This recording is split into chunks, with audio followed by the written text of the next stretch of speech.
Je vais parler de mon parcours de développeuse vers l'UX et aussi du parcours de mon entreprise du coup qui a effectué une transition. Donc ça c'était moi il y a 10 ans, en 2008 donc. Je vais vous décrire un peu qui j'étais. Il y a 10 ans je travaillais exclusivement sur Linux et je faisais la morale à tous mes amis qui étaient sur Windows ou pire sur Mac. Mais comme à l'époque j'étais étudiante, on était tous pauvres donc il n'y en avait pas beaucoup. J'utilisais exclusivement des logiciels open source et si je trouvais pas un moyen open source de faire ce que je voulais faire, je le faisais pas. Donc j'étais tout dans le pragmatisme. Et évidemment, je faisais la morale à mes amis s'ils utilisaient des logiciels propriétaires, donc j'étais vraiment quelqu'un de charmant. Je suivais 40 heures de cours d'informatique par semaine. On m'avait dit que la fac ce serait sympa, mais en fait, on bossait quand même. Et en plus de ces cours, le matin, quand j'avais le temps, ou le midi, ou le soir, ou la nuit, j'aimais bien aussi participer à un projet open source qui s'appelle .clear. Donc ça représentait encore 15-20 heures par semaine où je codais ou d'autres choses tout autour de ce projet.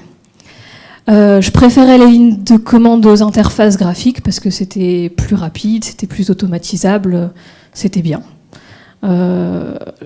Donc bref, en gros, vous voyez le portrait, j'étais un peu une nerd, c'est pas une insulte, j'étais très fière d'être comme ça.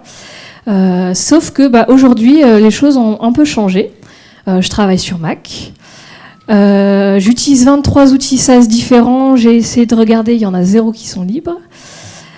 Je ne code plus. Une des raisons pour laquelle je ne code plus, c'est que j'arrive pas à retenir le putain de raccourci clavier pour faire un crochet ou un accolade sur Mac. Ils auraient pu mettre une touche pour ça. Ça aurait été pratique.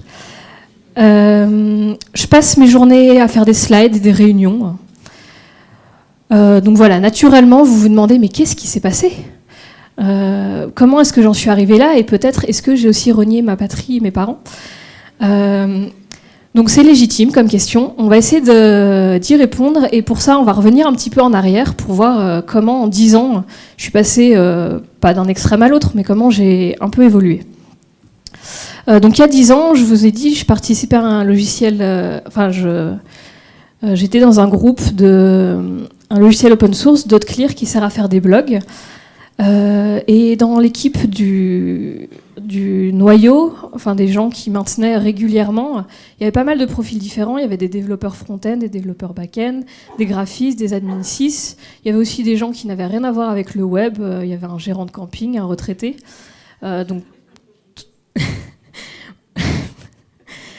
voilà, il y avait pas mal de groupes différents. Et dans ces gens-là, il y avait Laurence. Elle est là, vous l'avez peut-être croisée avec ses cheveux, on peut pas trop la louper.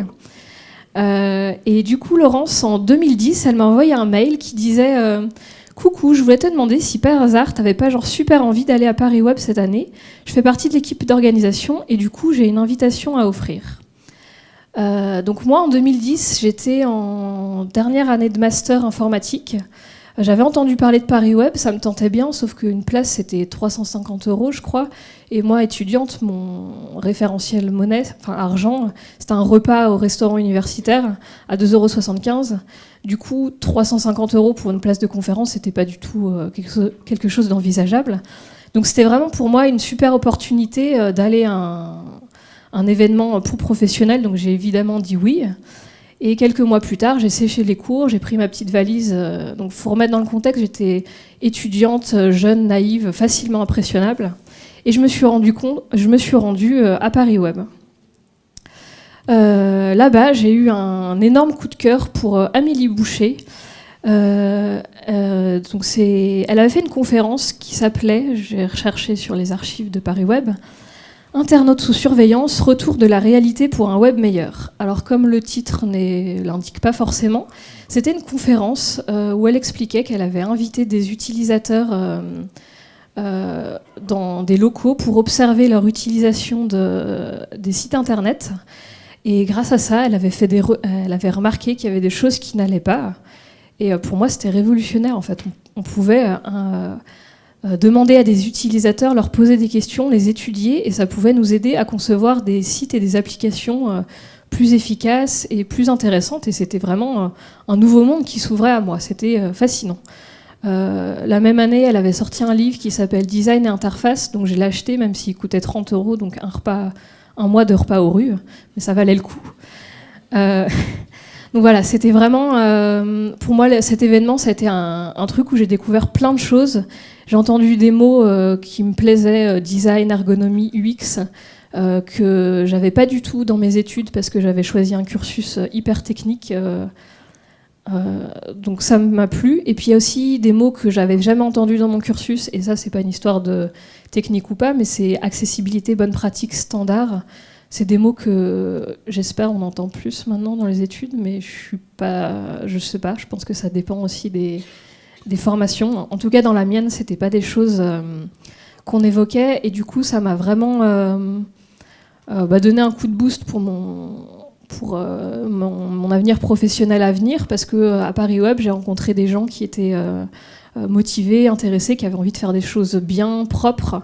Et ça me plaisait en fait. Et avant, j'avais pas, par mes études, où c'est beaucoup à la fac, c'est des chercheurs qui sont pas forcément dans le monde professionnel, c'est pas du tout des problématiques qu'on aborde. Donc j'étais vraiment contente d'avoir découvert ça. Après, les années ont passé, du coup, j'ai fini mes études et j'ai commencé à travailler chez Ti en tant que développeuse. Le hasard a quand même fait que la personne qui m'a recrutée chez Ti, c'était une des personnes qui avait cofondé Paris Web. Du coup, ça se recoupait quand même mes centres d'intérêt, mes nouvelles motivations. Du coup, c'était facile de le convaincre d'aller à des conférences parce que mon chef, il voyait l'intérêt de ce genre de choses. Donc j'ai continué à aller à des conférences régulièrement, au moins une fois par an, parfois plus. Et j'ai assez vite choisi des conférences mixtes, c'est-à-dire que j'ai arrêté d'aller à des conférences uniquement techniques, PHP ou Java ou Ruby, selon le langage que je faisais au moment donné. Mais pour moi, c'était toujours ma petite bouffée d'air frais pour aller à SudWeb, Paris Web, MixIT. Mon blend, c'est seulement la première année. Mais c'était l'occasion de voir ce qui se faisait dans d'autres métiers, de voir les ponts entre les métiers techniques et moins techniques. Et c'est vraiment toujours ce qui m'intéressait le plus dans les conférences. En 2014, je crois que c'est la première année où j'ai verbalisé à l'oral, verbalisé tout court, que je voulais éventuellement faire autre chose. Alors j'étais plein dans les peut-être qu'un jour, éventuellement, je voudrais aller vers des tests utilisateurs, de l'UX, de l'ergonomie. C'était un peu vague, je ne savais pas exactement. Mais effectivement, dans 5 à 10 ans, je ne me voyais pas forcément être toujours développeuse. Le temps a continué à passer, je continue à me documenter comme ça, un peu par-ci par-là. Par exemple, un livre que j'ai beaucoup aimé, ça s'appelle Undercover User Experience Design. Il y a un sous-titre qui est assez long, qui dit en gros apprendre comment faire du bon travail du UX avec pas de budget, pas de temps et pas de support de la hiérarchie. Donc c'était vraiment un livre qui me parlait. Et du coup, il m'a beaucoup plu et puis il m'a motivée à essayer de mettre en place des choses. Même en tant que développeuse, même dans mon entreprise, je pouvais faire des choses pour essayer d'améliorer l'UX. Je sentais que c'était un sujet qui m'intéressait. Au bout d'un moment, je me suis dit, bon, quand même, ça fait des années que ce truc m'intéresse, peut-être que je pourrais essayer de me reconvertir et de changer de métier. Donc j'ai cherché sur Google comment faire. Et c'était pas hyper concluant parce que c'est pas tant que ça un métier jeune, UX designer ou ergonome, parce qu'il y en a ici qui le font depuis très longtemps. Mais les formations, il y a plein de choses différentes. Par exemple, il peut y avoir des formations qui partent plutôt du côté psychologie et sociologie. Moi, ça m'intéresse beaucoup parce que j'ai zéro background là-dessus. Mais faire un master de psychologie, c'est-à-dire repartir dans 5 années d'études, ça me paraissait insurmontable, alors que j'avais un métier hyper confortable où dev, on est bien payé, on trouve facilement du travail. Je ne me voyais pas arrêter tout ça pour reprendre 5 ans d'études. Il y a aussi des écoles qui proposent des formations du UX designer, mais elles n'étaient pas du tout adaptées à mon cas, où ça faisait déjà plus de 5 ans que je travaillais dans le monde du web. Et je ne me voyais pas réapprendre les bases du web et les métiers du web, ça ne m'intéressait pas. Du coup, je ne trouvais pas forcément comment transitionner ça. je voyais pas. Donc j'ai continué à laisser passer le temps et à faire mon boulot de dev tous les jours. Et finalement, c'est mon entreprise qui m'a apporté la solution. C'est mes chefs un jour qui m'ont demandé, en fait, on se rend compte qu'on a un réel besoin de s'améliorer sur les problématiques UX. Et comme ça a l'air de t'intéresser et que tu nous fais chier avec ça régulièrement, on se demandait si ça t'intéressait de faire ça à plein temps. Alors quand ils m'ont dit ça, moi dans ma tête il y a eu plein de trucs. Déjà la première chose c'était un gros facepalm, c'est pourquoi j'y ai pas pensé toute seule. Pourquoi de me reconvertir au sein même de mon entreprise, ça me paraissait chouette et je sais pas pourquoi j'y ai pas pensé. J'ai aussi très peur de cette proposition parce que ok ouais ça a l'air cool mais en fait j'y connais rien. Moi j'ai juste lu 3 livres et écouté 2 conférences mais c'est tout quoi. Et puis sinon j'étais quand même hyper contente et ça me plaisait vraiment. Donc évidemment j'ai dit oui. Ce qui fait que la semaine d'après j'ai fini mes devs. On a expliqué à l'équipe que j'avais changé de poste. Je ne serais plus dev mais je serais UX et product designer. Et voilà. Alors, bon, du coup les débuts c'était pas facile. Du côté de mon équipe et de mes collègues, ça s'est hyper bien passé, en mode, ils m'ont tout de suite demandé de faire plein de trucs. Est-ce que tu pourrais regarder ça Ils m'ont tout de suite donné du boulot. Donc ça m'a rassurée sur le fait qu'il y avait des choses à faire. Mais moi, j'étais pas sûre de... Je me disais, mais ok, je vais essayer de te répondre à ta question, de faire quelque chose, mais j'étais pas sûre de bien faire. Mais au moins, j'ai fait des trucs, et au fur et à mesure de faire des trucs, je me suis rendu compte que personne ne s'est jamais plaint sur ce que je faisais. Ça m'a mis en confiance et j'ai pu commencer à m'organiser un petit peu et faire des choses plus structurées. Déjà, du coup, j'ai adapté un peu le fake it until you make it, apprendre des choses et jusqu'à avoir l'opportunité de les utiliser. Parce que du coup, ça faisait quand même plusieurs années que l'UX m'intéressait. J'avais vu des conférences, j'avais lu des livres. Du coup, là, je me suis rapprochée de la communauté. Je suis allée voir, j'ai mangé avec des gens. Je suis allée rencontrer des gens qui faisaient mon nouveau métier. J'ai commencé à reprendre une veille beaucoup plus active. Il y a plein de choses. Il y a Twitter, il y a des newsletters, il y a la communauté. Elle partage énormément. Tout ça dans le but de me constituer une base de référence que je pouvais utiliser quand j'en avais besoin. Quand quelqu'un me pose une question, je me dis « Ah tiens, j'ai lu un truc là-dessus, je pense que ça pourrait répondre à ta question. » Et du coup, je peux ressortir des choses que j'ai lues au moment où j'en ai besoin. Donc j'ai mis un lien, j'avais fait un article il y a quelques mois sur toutes les ressources qui m'ont beaucoup servi au début. Et du coup, assez vite, il a fallu un peu cadrer les choses. Par exemple, c'est quoi ton nouveau métier ? C'est une question que m'a posée, mes proches m'ont posée quand je leur ai dit que je changeais, mais aussi au sein de mon entreprise, parce que finalement, je suis arrivée sur une mission qui n'existait pas avant, et c'était un peu un travail d'équipe de la borner, de voir qu'est-ce que j'allais faire maintenant.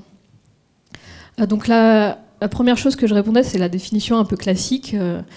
L'UX design consiste à penser, concevoir un service ou un produit de manière à proposer la meilleure expérience utilisateur possible. Alors déjà, cette définition, quand on parle à des gens qui ne sont pas dans le web, service et produit, ok, bon, je sais pas, si tu veux. Et puis après, il y a l'aspect expérience utilisateur. Selon sa sensibilité, on voit plus ou moins ce que c'est, mais ça reste un truc hyper vague. Et là-dessus, moi-même, j'arrivais pas forcément à mettre les mots pour l'expliquer précisément, parce que c'est un domaine qui fait appel à beaucoup plus de domaines que ce que je pensais quand je m'y intéressais de loin. Donc pour parler d'expérience utilisateur, on doit répondre à plusieurs questions. On doit répondre à qu'est-ce que il voudrait faire, mon utilisateur, de quelle fonctionnalité il a besoin, par exemple.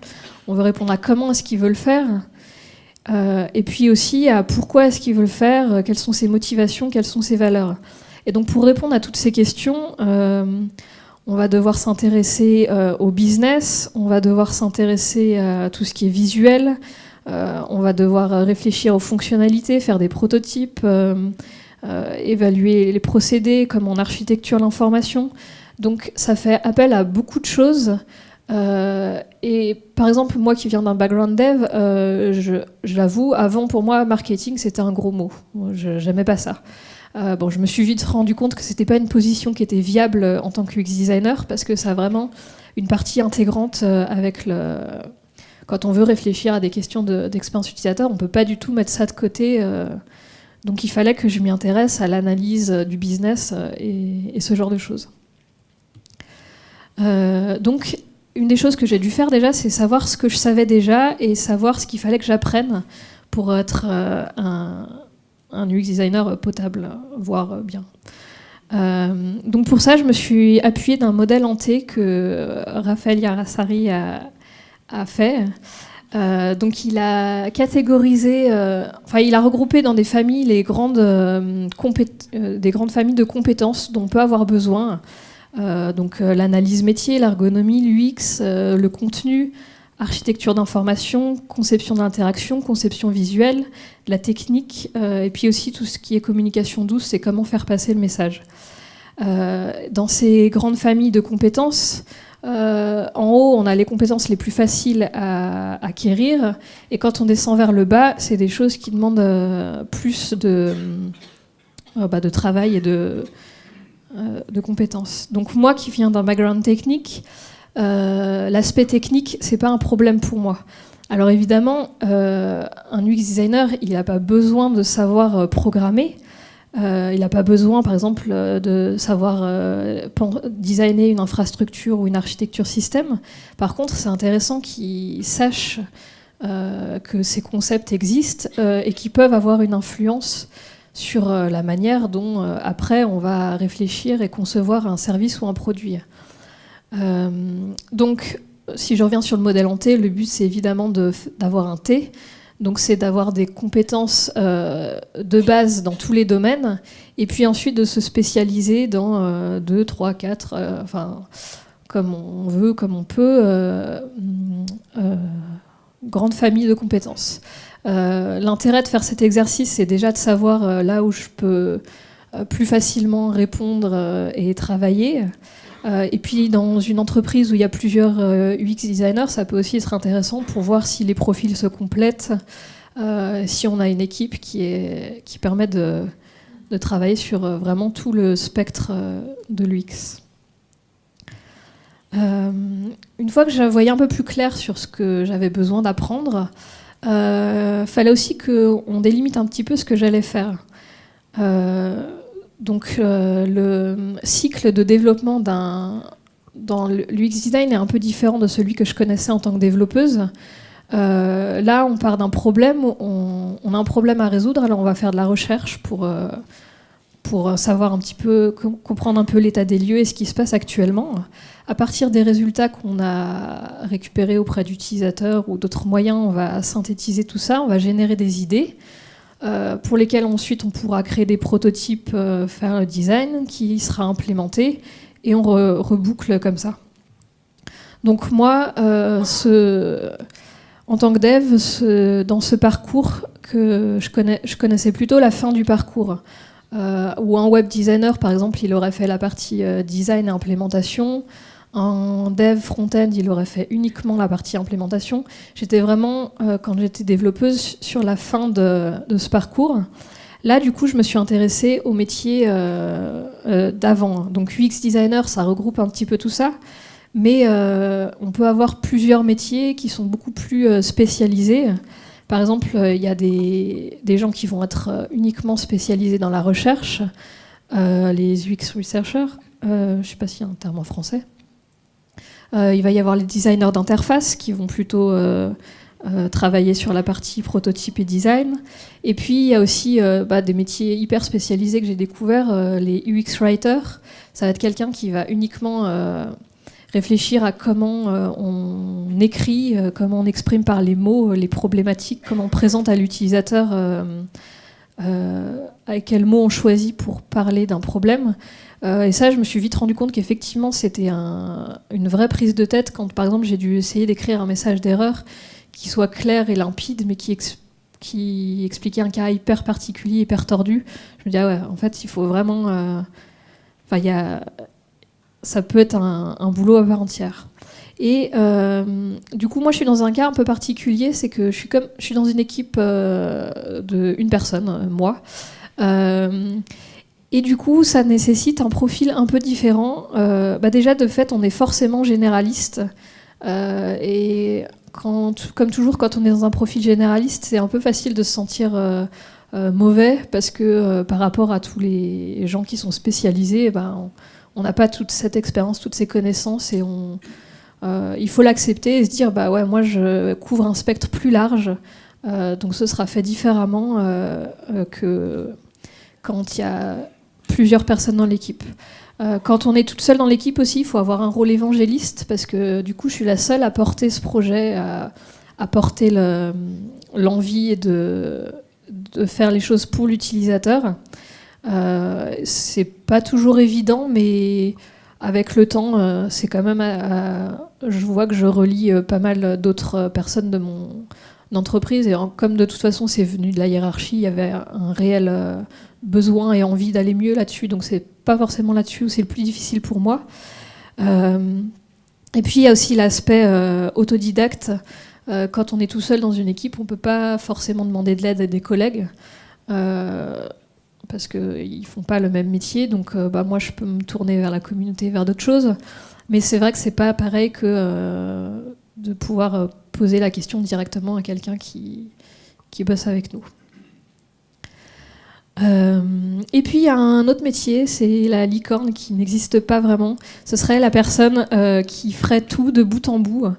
Je me rends compte qu'elle n'existe pas, d'autant plus que quand j'étais développeuse et que j'avais déjà un intérêt pour l'UX, je me disais non mais ouais, je peux tout faire, et en fait non, c'est pas possible. Quand on est la personne qui va développer et implémenter le truc, et en tout cas moi j'y arrivais pas, me mettre à la place de l'utilisateur, plus en même temps déjà réfléchir à comment j'allais développer, implémenter le truc, c'était pas possible. J'avais trop de biais et j'arrivais pas j'avais trop le schéma mental développeur en tête, et pour avoir correctement le schéma mental de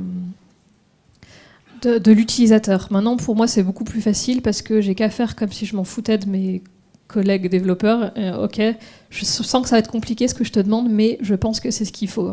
Après, on peut en discuter, trouver une solution qui nous convienne à tous les deux, mais c'est plus facile maintenant pour moi de me détacher de l'aspect implémentation. Alors, une fois que j'avais répondu à ces questions, on a pu commencer à... Enfin, ça s'est fait au fur et à mesure, mais vers quoi on voulait aller. J'en ai pas parlé au début, mais quand je suis arrivée chez TI, j'étais la première employée, donc j'ai vraiment vu l'entreprise grandir en maturité, parce qu'on est passé de 4 personnes à une vingtaine. Et du coup, j'ai vu les tout débuts de l'entreprise, j'y étais, et au début, l'UX, c'était pas un problème, parce que c'était pas un mot qu'on employait, qu'on utilisait. Et comme c'était pas un problème, c'est génial de pas avoir de problème. Les interfaces, c'était directement les développeurs qui les designaient, donc j'avais fait un paquet de trucs dégueulasses. Mais bon, c'était comme ça, et on se rendait pas forcément compte qu'il y avait quelque chose qui n'allait pas. Au fur et à mesure des conférences, de notre éveil à cette problématique et de la maturité de l'entreprise, quand on a commencé à avoir plus de temps et de se poser ce genre de questions, avoir plus d'utilisateurs qui n'étaient pas forcément toujours contents, c'est devenu un point d'attention ponctuel. Dans l'équipe, on avait connaissance de bonnes pratiques, mais ça ne suffit pas, parce qu'on n'avait pas de méthode systématique, on n'avait pas d'implication des utilisateurs, et du coup, ce n'est pas quelque chose qui permette de concevoir un produit centré sur l'utilisateur. À partir du moment où j'ai changé de mission, on peut dire que l'UX a commencé à être considéré dans mon entreprise, parce qu'il y avait un vrai investissement. Il y avait du personnel dédié, donc en l'occurrence moi, et on a pu commencer à appliquer des méthodes sur certains projets. Donc c'est à partir de ce moment-là où on a pu commencer à mettre en place des procédures et des choses un petit peu plus systématiques. Et donc moi, après mon travail, ça a été d'aller plus loin pour aller encore plus loin. Donc maintenant, je peux dire que l'UX, elle est formalisée par des procédures à plusieurs niveaux du projet. Donc aujourd'hui, je pense qu'on est à un niveau où l'UX, elle est gérée, mais je ne peux pas encore dire qu'elle est totalement intégrée parce que on n'est pas encore à un stade où c'est à chaque étape du cycle de vie du produit, ni pour tous les projets. Il y a encore des restes de choses où j'ai pas pu mettre mon grain de sel. Et puis, il y a le niveau où vraiment c'est institutionnalisé, où l'UX serait au cœur de la stratégie de l'entreprise et où tous les produits bénéficieraient de procédures mises en place. Là non plus, on n'y est pas encore, mais il faut qu'on travaille pour y arriver. Mais tout ça pour dire que c'est pas parce que mon entreprise avait l'envie d'aller vers une démarche utilisateur plus intégrée que ça se fait d'un coup. Il suffit pas de le dire pour dire lui que c'est au cœur de la stratégie de l'entreprise. Il faut vraiment travailler pour y arriver, mettre en place des choses. C'est un processus qui est long parce qu'il se fait au fil de l'eau au fur de l'eau de nos développements et des projets qu'on met en place. Alors ensuite, j'ai un peu réfléchi avec quels seraient mes interlocuteurs sur cette nouvelle mission. Donc en gros, il y a trois gros groupes. Alors les décideurs, ça va être ça peut être, dans mon cas, après ça dépend des entreprises, mais dans mon cas, ça peut être soit ma hiérarchie pour les projets en interne, soit des clients pour des projets pour les clients. Où il va beaucoup falloir identifier le besoin. Je pense que c'est un peu spécifique aussi à mon entreprise et à comment on fonctionne, mais parfois il y a une demande qui vient où on voudrait faire telle chose et c'est hyper vague, et c'est moi en voulant réfléchir à un parcours, à des maquettes, à ce qu'on veut faire vraiment, que je vais poser beaucoup de questions pour creuser un petit peu quel est le besoin, et qu'après, en travaillant avec l'équipe marketing, etc., on va arriver à un truc plus... un besoin un peu mieux défini. Je parle beaucoup aux utilisateurs, quelque chose qui n'arrivait pas du tout quand j'étais développeuse. Les utilisateurs, c'est pas seulement les utilisateurs en eux-mêmes, il y a plein de manières de leur parler. Parfois, je peux simplement parler à l'équipe du support. On peut aller fouiller dans les analytics, on peut regarder sur les réseaux sociaux, tous les commentaires ou tout ce genre de choses. En fait, il y a énormément de manières de récolter du feedback différentes qui peuvent être ultra pertinentes et là encore aider à réfléchir aux besoins. Et puis, pour réfléchir à un problème, j'ai besoin aussi de parler aux équipes techniques. Parce que on n'est pas dans un monde de bisounours et on a des contraintes techniques, on a déjà des choses en place et il faut que ce qu'on imagine, ça puisse s'intégrer dans ce qu'on a déjà. Donc ça, c'est plutôt comment je parle à ces gens-là dans les périodes où on va réfléchir à une problématique. Mais ensuite, il y a toutes les fois où on va présenter le travail. Et je ne vais pas aborder les choses de la même manière. Par exemple, pour les décideurs, souvent, le but, c'est de les convaincre. Ça va être vraiment de raconter des histoires. Et pour ça, je vais utiliser divers outils. Alors, c'est grâce à eux que je suis souvent en réunion, que je fais beaucoup de PowerPoint, parce que c'est un discours qui marche bien, en tout cas dans mon cas. Je fais beaucoup de maquettes, haute fidélité ou basse fidélité, ça dépend des cas. Et puis parfois aussi montrer des prototypes, ne serait-ce qu'avec une vision, donc juste des maquettes animées, ça débloque beaucoup de choses pour convaincre ou pour raconter une histoire de pourquoi on veut faire telle ou telle chose. C'est pas du tout le même discours que je vais avoir avec l'équipe technique. Le bullshit, c'est pas un truc qui marche. Par contre, il faut mettre en place des outils pour automatiser les choses. Les développeurs, ils ont besoin d'être efficaces. Ils ont besoin de savoir exactement où et comment ils vont trouver les choses. Donc avec eux, je fais un travail un peu différent pour Maintenant, je sais que je peux mettre un mot dessus, c'est le développeur expérience, grâce à la conf de Laurence d'hier. Donc c'est vraiment un autre travail. Et puis les utilisateurs, quand j'interagis avec eux, pour le coup, l'idée c'est pas tant de parler, mais plutôt d'écouter, parce que c'est eux qui ont plein de choses à dire. Donc que ce soit sur des entretiens téléphoniques ou de visu, quand on envoie des questionnaires, c'est encore vraiment une autre démarche et un autre mindset quand je suis avec des utilisateurs. Donc voilà, tout plein de questions auxquelles j'ai répondu au fur et à mesure pour commencer à mettre en place des choses dans mon métier. Et il y a une question qui revient souvent, c'est mais du coup le dev, ça te manque pas trop? Alors en fait non, ça va, parce que quand j'étais développeuse, je cherchais une solution qui soit élégante, pragmatique et évolutive à mon problème. Et finalement, c'est exactement pareil en tant que UX. J'aime toujours avoir la petite étincelle de « Hey, j'ai trouvé un truc qui va rendre tout le monde content, les décideurs, les devs et les utilisateurs ». Donc il y a vraiment cette notion de pragmatisme où au début je présente un truc de fou qui va être génial pour les utilisateurs, mais en fait ça va coûter beaucoup trop cher et c'est impossible à mettre en place dans notre architecture, donc il faut revenir en arrière et revoir un peu comment on fait les choses différemment.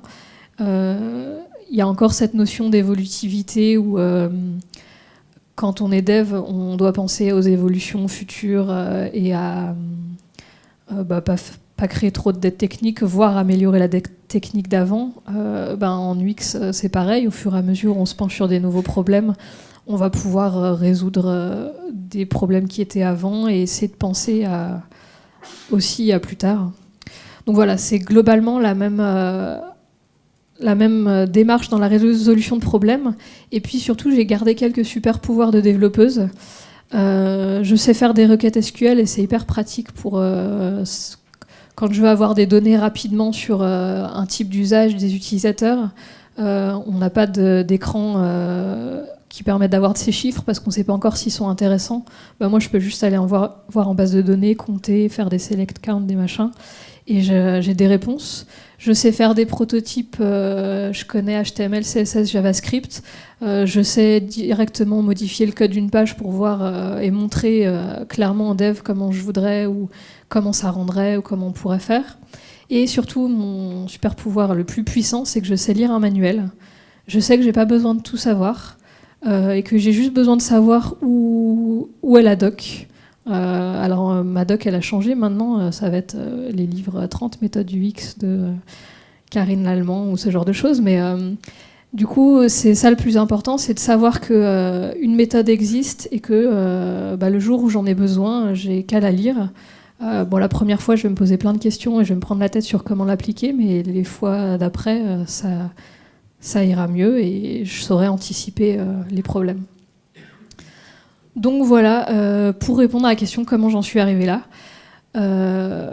j'ai pas vraiment de conclusion parce que c'est un parcours hyper personnel et que je pense que ça dépend.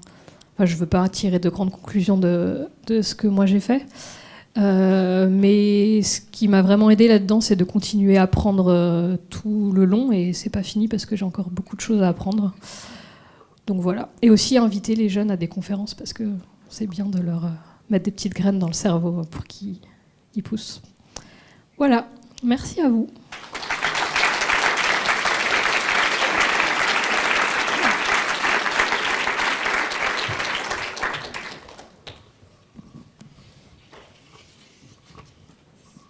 Est-ce que vous avez des questions ?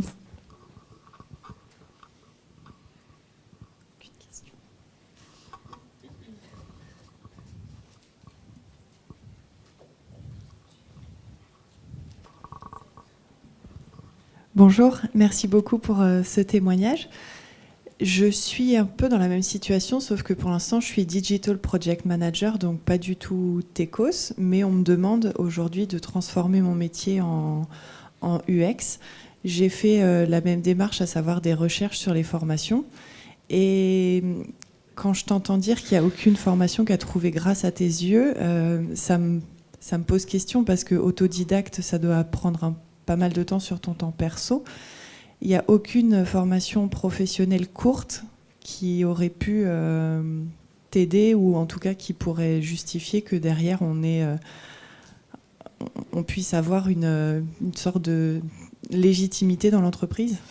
En fait, si, il y a des choses, mais c'est vrai que je voulais en parler, j'ai oublié de le faire. Il y a aussi ce que, d'un point de vue personnel, j'étais prête à faire. Moi, j'aimais plutôt bien mon métier de développeuse. Et oui, j'ai totalement oublié de le mentionner, totalement arrêté mon boulot pour reprendre une formation qui coûte... Il y a des formations comme ça, mais celle que j'avais trouvée coûtait plutôt cher. Et ensuite, potentiellement, me retrouver au chômage, ça me faisait juste peur, en fait. J'ai ma maison, mon bébé, machin. Et c'est pas quelque chose que j'étais prête à faire. Moi, j'avais besoin de quelque chose qui soit facile à mettre en place et qui s'intègre dans mon projet personnel de vie de famille. Donc c'est aussi une des choses qui m'a bloquée. C'est que arrêter de travailler longtemps, c'était pas envisageable pour moi, tel que au moment où j'en étais dans ma vie. Parce que j'ai trouvé une formation en 9 jours à distance, on va dire. Donc c'est une solution qui me paraît plutôt bien, financée par mon employeur. Mais ce que je me dis derrière, c'est la légitimité. Et est-ce que je vais pas être une grosse imposture avec mes 9 jours de formation, quoi? Ouais, du coup, moi, j'ai eu de la chance puisque mon entreprise, elle m'a proposé alors que j'ai zéro légitimité. Mais en fait, j'en ai pas zéro parce qu'ils m'ont vu proposer, être force de proposition et mettre des choses en place avant que j'occupe ce poste. Et c'est vrai que je ne l'ai pas quantifié, mais quand je fais de la veille, je la fais sur mon temps de travail. Et je pense que je passe une demi-journée par semaine à lire, à me documenter et à faire ce genre de choses. Et je considère que ça fait partie de mon travail dans le sens où je l'ai validé avec ma hiérarchie, mais comme ma mission elle a été changée comme ça et qu'on savait que j'avais pas de formation, et ben ça fait partie du temps qu'on doit m'allouer pour que je devienne meilleure et que je continue de me former.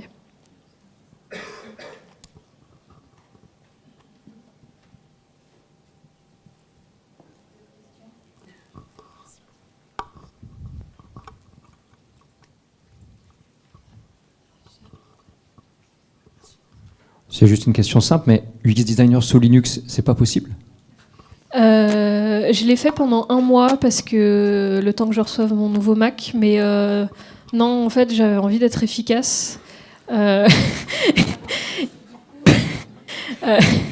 y a des logiciels qui existent, mais c'est comme dire à un retoucheur photo professionnel d'utiliser GIMP, c'est possible, mais j'avais pas le temps pour...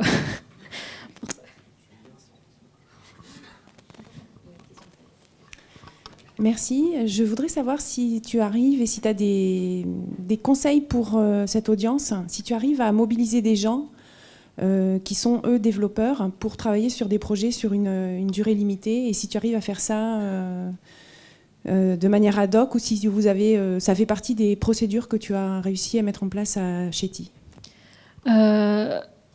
Alors, ça dépend des projets et des développeurs avec qui je travaille, mais je sais que sur certains projets, on travaille beaucoup en pair, où on se met dans la même pièce, le développeur et moi, et on aime tous les deux beaucoup cette manière de travailler, et on avance de manière hyper efficace là-dessus.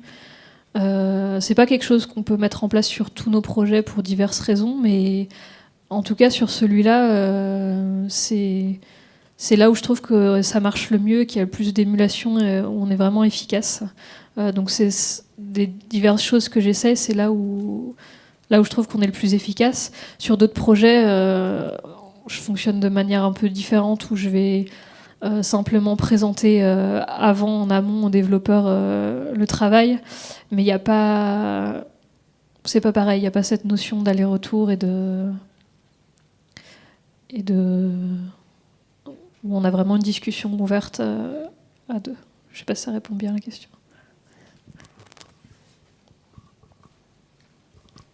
Salut, merci. Donc là, parole de développeur.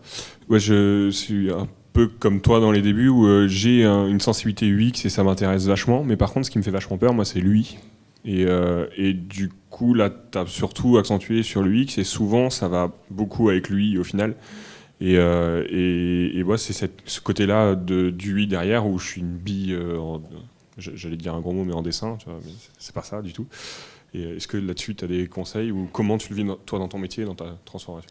Ça, une question un peu délicate chez Ti parce que je suis ouais, UI, ça m'intéresse, j'aime bien ça, mais je sais que là, pour le coup, je manque vraiment de besoins,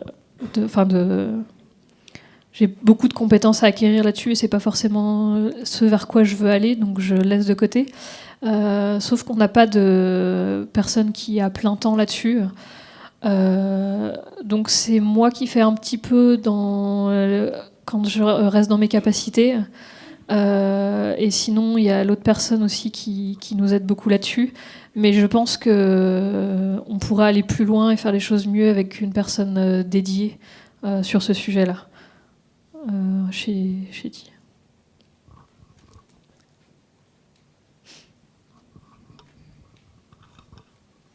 Une question ?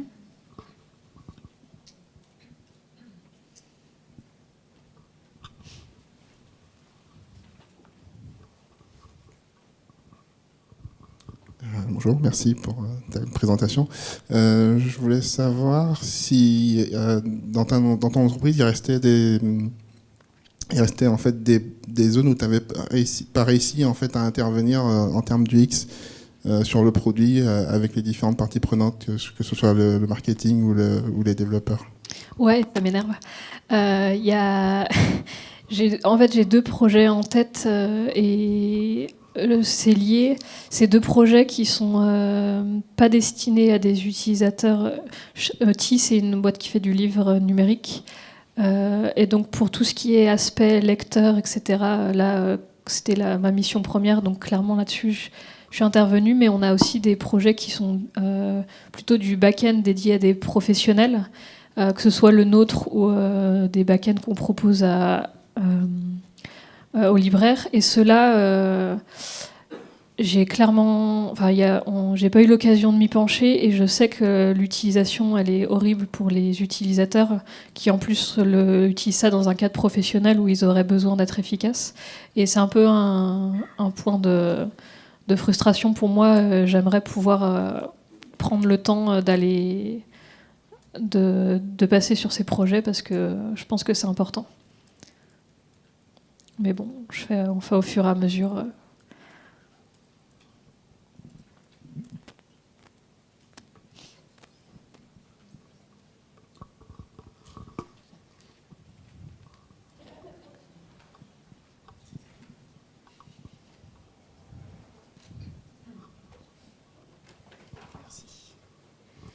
Sur une de tes slides, j'ai vu que tu disais que ça n'est pas possible de faire à la fois du code et de l'UX.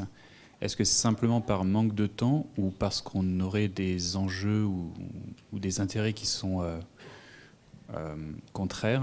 Je pense par exemple aux développeurs qui voudraient plus être efficaces, faire quelque chose de rapide en tenant les deadlines.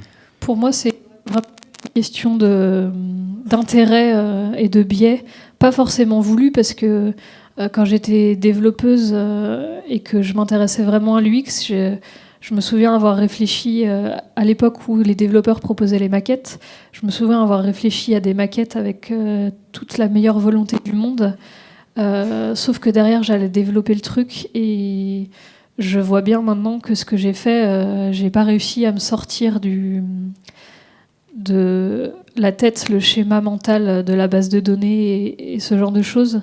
Et j'ai pas réussi vraiment à me mettre totalement à la place de l'utilisateur. Après, moi, j'ai pas réussi. Il y a peut-être des gens qui arrivent vraiment à faire ce travail en 2 étapes, mais je pense que c'est pas facile et que c'est beaucoup plus simple si c'est 2 personnes dédiées qui le font.